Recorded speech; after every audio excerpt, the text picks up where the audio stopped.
मित्रांनो, एकीकडे भाजप आणि त्यांच्या मित्रपक्षाकडून लोकसभा निवडणुकांसाठी वातावरणाची निर्मिती केली जात असताना व जनमत चाचण्यांचे तसे सर्वे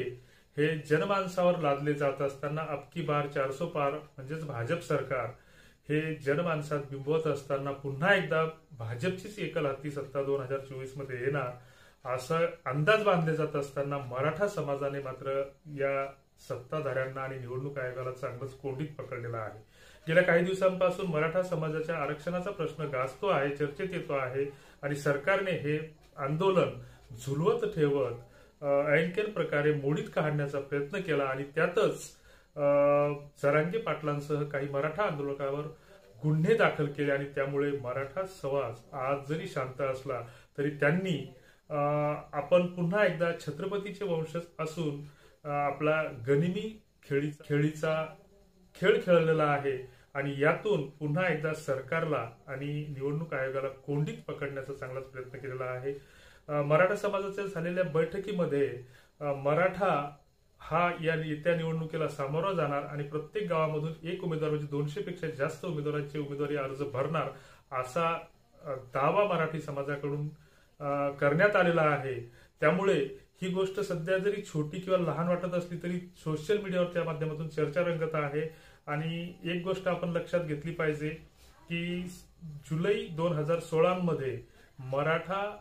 समाजाच्या वतीने सकल विविध सामाजिक संघटनांच्या मराठा नेत्यांनी एकत्र येऊन जवळपास 10-15 नेत्यांनी एकत्र येऊन औरंगाबाद येथे त्यावेळेस मराठा क्रांती मोर्चाची घोषणा केली होती आणि औरंगाबाद येथे पहिला क्रांती मोर्चा निघाला होता आणि त्यानंतर हळूहळू या मोर्चानं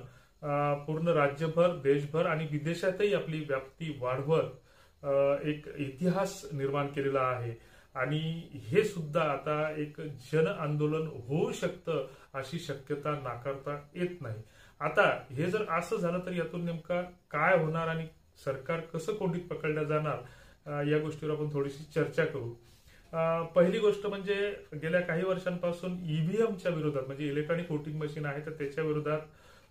बऱ्याच मोठ्या प्रमाणात जनमत तयार झालेलं आहे। कारण 2019 मध्ये भाजप विरोधी वातावरण एवढ्या मोठ्या प्रमाणात तयार झालं होतं की जनमानसामध्ये भाजप आणि त्यांच्या जे काही मित्रपक्ष आहेत तर त्यांची एवढी प्रतिमा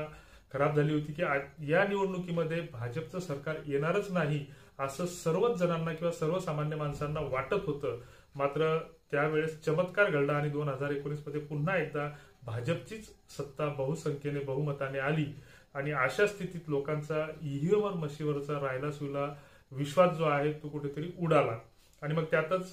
बामसेफ असेल, संभाजी ब्रिगेड असेल, ओबीसी पिछला मोर्चा असेल, वंचित बहुजन आघाडी असेल किंवा इतर राष्ट्रीय पक्ष असतील किंवा सामाजिक संघटना असतील या सगळ्यांनी मिळून